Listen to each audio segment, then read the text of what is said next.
വെള്ളപ്പൊക്കം ഒന്നുമല്ല, ആരും തെറ്റിദ്ധരിക്കേണ്ട. നമ്മളൊന്ന് കറങ്ങാന്നും പറഞ്ഞ് പുറത്തോട്ടിറങ്ങിയതാണ്. മൺട്രോ തുരുത്തിയിലേക്കാണ് എത്തിയിട്ടുള്ളത്. Welcome to our new video. പക്ഷെ ഇതൊരു റിയാക്ഷൻ അല്ല, തികച്ചും ഒരു വ്ളോഗ് മാത്രമായിരിക്കും. ഹായ്, അങ്ങനെ മാൻഡ്രോ ഐലാൻഡിലെ നമ്മുടെ യാത്രയിലേക്ക് എല്ലാവർക്കും സ്വാഗതം. എപ്പോഴും റിയാക്ഷൻ ചെയ്ത് ഞാനും കൊഴിഞ്ഞ് കണ്ട് നിങ്ങളും കൊഴിഞ്ഞു. അതുകൊണ്ട് തന്നെ രാവിലെ നമ്മൾ വീട്ടിൽ നിന്ന് ഇറങ്ങിയിരിക്കുകയാണ്. തുടക്കത്തിൽ നല്ല മഴയുണ്ടായിരുന്നെങ്കിലും പിന്നെ ഇറങ്ങിയപ്പോൾ നല്ല വെയിലായി. നമ്മൾ ഇറങ്ങി നിറഞ്ഞുകൊണ്ടായിരിക്കും. അങ്ങനെ നമ്മൾ ആദ്യമേ എത്തിയിട്ടുള്ളത് നമ്മുടെ ബോട്ടൊക്കെ പാർക്ക് ചെയ്ത സ്ഥലത്താണ്. ഒന്നൊന്നുമല്ല കേട്ടോ, 2-3 ബോട്ടുകൾ അടുപ്പിച്ച് അവിടെ കിടപ്പുണ്ടായിരുന്നു.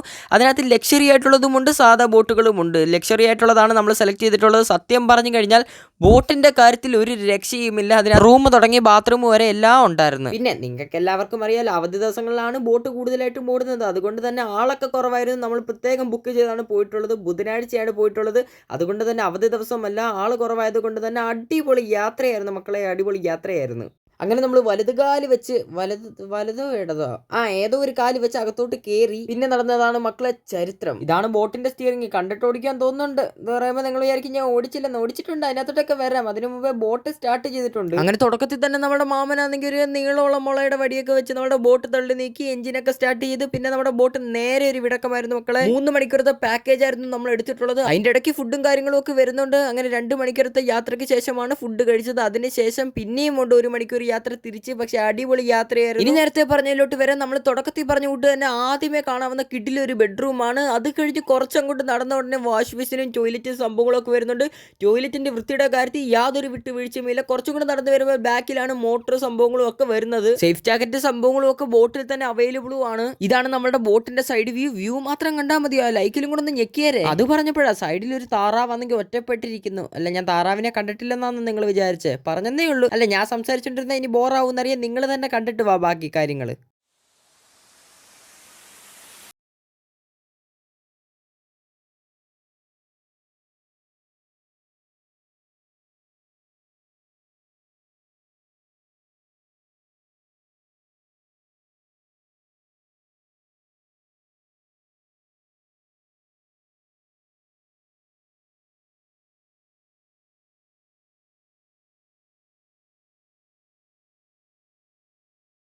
നിങ്ങൾ ടൈറ്റാനിക് സിനിമ റീക്രിയേറ്റ് ചെയ്യാമെന്ന് നോക്കിയതാന്ന് വിചാരിക്കല്. ചുമ്മാ ഒരു പോസ് തോന്നിയപ്പോൾ നിന്നേ ഉള്ളൂ. കണ്ടിന്യൂ.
നിങ്ങൾ ചോദിച്ചാൽ ഞങ്ങളൊക്കെ ആരാണ്? ആരും പേടിക്കേണ്ട, അത് ഇവിടുത്തെ കാവൽക്കാരനാണ്. മീനെ സംരക്ഷിക്കാൻ വേണ്ടി മാത്രം അതിന്റെ ഓണർ കൊണ്ടിട്ടേക്കുന്ന 2 നായ്ക്കളാണ് ഈ കാണുന്നത്. അങ്ങനെ കളി കാര്യമായിരിക്കുകയാണ് സുഹൃത്തുക്കളെ. നമ്മൾ അവസാനം ബോട്ടിൽ നിന്ന് കളിക്കളത്തിലേക്ക് ഇറങ്ങിയിരിക്കുകയാണ് സുഹൃത്തുക്കളെ. അത്രയ്ക്ക് പറയത്തക്ക വെള്ളമൊന്നുമില്ല. അതായത് ഈ ഒരു ഭാഗത്ത് മാത്രം. ബാക്കിയുള്ളടത്ത് ഇറങ്ങിക്കഴിഞ്ഞാൽ നമ്മൾ വിവരം അറിയാം, അത് നീന്തൽ അറിയാത്തവർ. അങ്ങനെ നമ്മൾ കുറേ നേരം കാത്തിരുന്ന കണ്ടൽ കാടുകളിലേക്ക് നമ്മൾ എത്തിയിരിക്കുകയാണ്. സത്യം പറഞ്ഞു കഴിഞ്ഞാൽ ഇതിൽ പിടിച്ചു നോക്കിയാലേ മനസ്സിലാവത്തുള്ളൂ. ചെറിയ കമ്പ് പോലും ഭയങ്കര വെയിറ്റോടെയാണ് നിൽക്കുന്നത്. നമ്മൾ വിചാരിക്കുന്ന കൂട്ടല്ല. ഈ കമ്പ് ഇത്രയുള്ളെങ്കിലും ഇത് ഓടിക്കണമെങ്കിൽ JCB കൊണ്ടുവരേണ്ടി വരും, കാരണം ഭയങ്കര സ്ട്രോങ് ആണ്. എന്തായാലും അതൊന്ന് ടെസ്റ്റ് ചെയ്ത് നോക്കണമല്ലോ. നമ്മൾ കയറി അങ്ങ് മേളിൽ വരെ. ബാക്കി നമ്മുടെ ക്യാപ്റ്റൻ പറയും. ക്യാപ്റ്റാ, ഈ മൺട്രോ ഐലൻഡ് എന്ന് പറഞ്ഞാൽ ഏറ്റവും അടിപൊളി ഒരു സ്ഥലമാണ്. സാമ്പ്രാണിക്കുടിയൊക്കെയായി പിന്നെ ഒരു 50,000 ഏക്കർ സ്ഥലം ഈ മൺറോത്തുരുത്തിലുണ്ട്. ഈ മൺറോത്തുരുത്തി വന്നാൽ കാലത്തോട്ട് വൈകുന്നേരം വരെ ഓടാനുള്ള സൈറ്റുകൾ ഒരുപാടുണ്ട്. ഈ കണ്ടൽക്കാട്ടിലും കയറി പിന്നെ വെള്ളത്തിലിറങ്ങി എൻജോയ്മെൻറ്റ് ചെയ്ത് എല്ലാം ഊണും ഫുഡ് കൊണ്ടുവന്നാൽ ഈ കണ്ടലിനകത്തിരുന്ന് കഴിക്കാനുള്ള സൗകര്യങ്ങളെല്ലാം ഉണ്ട്. പിന്നെ കരിക്ക് കിട്ടും, ചായ കിട്ടും, എല്ലാം ഈ സൈറ്റിൽ കിട്ടും. നമുക്ക് എൻജോയ്മെൻ്റ് ആയി അഷ്ടമുടിക്കായൽ വഴി ഇങ്ങനെ കറങ്ങി എസ് വളവ് വഴി ഇങ്ങനെ മൺറോത്തുരുത്തി ഇടിയക്കടവിൽ നിന്ന് കയറാം. ഇനി മരത്തിനെ കുറിച്ച് പറയുകയാണെങ്കിൽ 9 തരം കണ്ടൽക്കാടുകൾ ഉണ്ട്. പിന്നെ അതിലേക്കായി ഏറ്റവും കുറഞ്ഞത് മൊത്തം 16 തരം കണ്ടൽക്കാടുകളുണ്ട്. ഈ മെയിനായിട്ട് 9 തരം കണ്ടൽക്കാടുകളാണ് ഇവിടെ സ്ഥിതി ചെയ്യുന്നത്. ഇതിൻ്റെ പേരാണ് സുന്ദരിക്കണ്ടൽ. ഇതാണ് നമ്മുടെ ആൾക്കാരെ ആകർഷിക്കുന്നതും നല്ല തണുപ്പ് വരികയും നല്ല കാലാവസ്ഥ തരുന്നതും എല്ലാം ഈ കണ്ടൽ. അങ്ങനെ പ്രകൃതിയുടെ ഒരു മനോഹരമാണ് ഇത്. അഷ്ടമുടിക്കായലിലോട്ടാണ് ഈ കല്ലടയാർ അവസാനിക്കുന്നത്. ആ സൈറ്റാണ് ഇവിടെ കല്ലടയാർ അഷ്ടമുടിക്കായൽ. ഏറ്റവും അവസാനിക്കുക തെന്മലയിൽ നിന്ന് വെള്ളം ഇവിടെയാണ് അവസാനം. അഷ്ടമുടിക്കായലിലോട്ട് ഇറങ്ങി. അങ്ങനെ ലാസ്റ്റ് ആൻഡ് ഫൈനലിൽ കായലിൽ വന്നിട്ട് പിന്നെ കായൽ ഫുഡ് കഴിക്കാതെ പോയി കഴിഞ്ഞാൽ നമ്മളൊക്കെ എന്ത് മലയാളി. അതുകൊണ്ട് തന്നെ ഒന്നും നോക്കിയില്ല, നമ്മളൊരു 2 മണിക്കൂർ യാത്രയ്ക്ക് ശേഷം അവസാനം ഫുഡ് കഴിക്കാനാണ് പോയിരിക്കുന്നത്. നമ്മുടെ കരയിലേക്ക് ബോട്ട് അടുപ്പിക്കുന്ന കാഴ്ചയാണ് നമുക്കിപ്പോൾ കാണാൻ സാധിക്കുന്നത്. വളരെ സ്കില്ലുണ്ടെങ്കിൽ മാത്രമേ ഈ ഒരു സംഭവം നമുക്ക് അടുപ്പിക്കാൻ പറ്റൂ.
കായൽ 2 സ്പ്ലിറ്റ് ചെയ്താണ് വഴി വന്നിരിക്കുന്നത്. രണ്ടാമത്തെ ആ ഒരു സൈഡിൽ നോക്കാൻ നേരം കൊട്ടവഞ്ചി അതുകൊണ്ടുള്ള ചെറിയ ബോട്ടും എല്ലാം ഉണ്ട്, എല്ലാം അവൈലബിൾ ആണ്.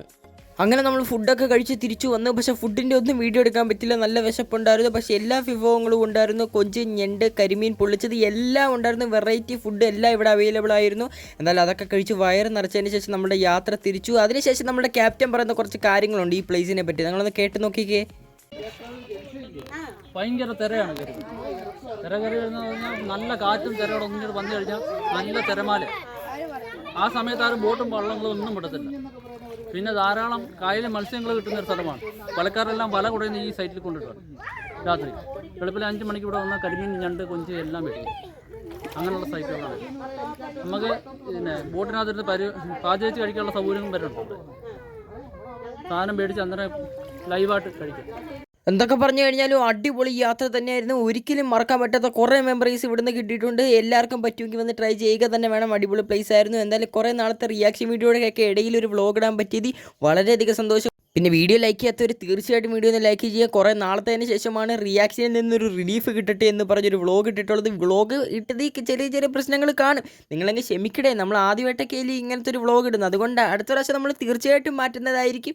എന്തായാലും ഇന്നത്തെ വീഡിയോ എത്രയേ ഉള്ളൂ. ഈ ഒരു യാത്ര പോയപ്പോൾ നിങ്ങളെ കൊണ്ടൊന്ന് കാണിക്കാമെന്ന് വിചാരിച്ചു. എന്തായാലും അടുത്തൊരു വ്ളോഗായിട്ട് കാണുന്നവരെല്ലാവർക്കും ബൈ.